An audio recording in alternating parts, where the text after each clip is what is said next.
بسم اللہ الرحمن الرحیم۔ السلام علیکم، میرے چینل کہانیوں کی دنیا میں خوش آمدید۔ فہمیدہ بہت خوبصورت تھی۔ رشید ہر وقت اس پر شک کرتا رہتا اور گالیاں دیتا۔ فہمیدہ کا بیٹا جوان ہو گیا، بہو بھی گھر آ گئی، مگر آئے روز رشید شک کر کے فہمیدہ کو مارتا کہ تجھے غیر مردوں کی لت پڑ چکی ہے۔ فہمیدہ بہو کے گلے لگ کر روتی۔ ایک روز فہمیدہ بازار گئی تو کسی نے اغوا کر لیا۔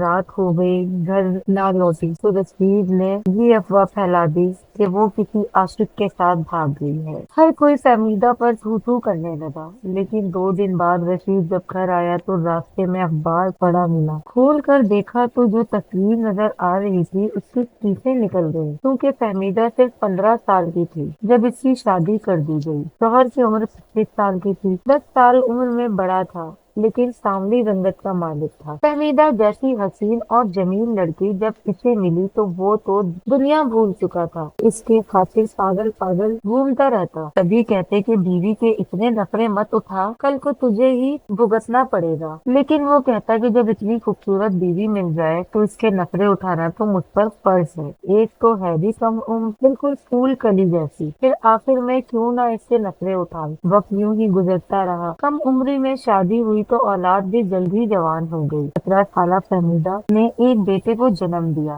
تو رشید اور بھی فہمیدہ کا دیوانہ سا ہو گیا، لیکن جیسے وقت آگے بڑھنے لگا رشید کی طبیعت بھی کافی بدلنے لگی۔ فہمیدہ کے حسن نے اسے متاثر کرنا چھوڑ دیا تھا۔ ایک روز جب رشید کام سے گھر واپس آیا تو گھر میں اس کا چھوٹا بھائی اور بھابھی آئے ہوئے تھے۔ جب وہ گھر میں داخل ہوا تو اس نے دیکھا کہ اس کا بھائی اور اس کی بھابھی آپس میں ہنس کر باتیں کر رہے تھے۔ نہ جانے کس معاملے پر بات تھی، لیکن اسے یہ بات جلانے لگی کہ اس کا بھائی اس کی بیوی کے ساتھ یوں گپیاں کرنے لگے۔ یہ بات اس کے لیے جلا دینے والی تھی۔ وہ اپنے بھائی سے سیدھے منہ بولا بھی نہ تھا۔ جب مہمان چلے گئے تو بیوی سے کہنے لگا کہ فہمیدہ تو میرے بھائی کے ساتھ زیادہ ہنس کر باتیں نہ کیا کر، میرا بھائی تھوڑا خراب عادتوں کا مالک ہے، اس کے رویے سے میں انجان نہیں ہوں، اس لیے تو صرف عورتوں تک ہی اپنی رشتہ داری رکھ۔ فہمیدہ کا منہ کھلا کا کھلا رہ چکا تھا، پھر بھی اپنے شوہر کی ہاں میں ہاں ملانے لگی۔ ایک روز فہمیدہ صحن میں کپڑے دھو رہی تھی اور فہمیدہ کا بیٹا وہیں صحن میں کچی مٹی سے کھیل رہا تھا جب پڑوسن کا لڑکا اپنی چھت پر کھڑا ہو گیا۔ اس نے جب فہمیدہ کو دیکھا تو جیسے اسے دیکھتا ہی رہ گیا۔ فہمیدہ تھی ہی اتنی خوبصورت کہ ایک بچہ ہونے کے باوجود اس کا حسن زائل نہیں ہوا تھا۔ وہ وہیں پر کھڑا ہو کر کتنی ہی دیر اسے تکتا رہا۔ جب رشید گھر آیا تو اس نے چھت پر لڑکے کو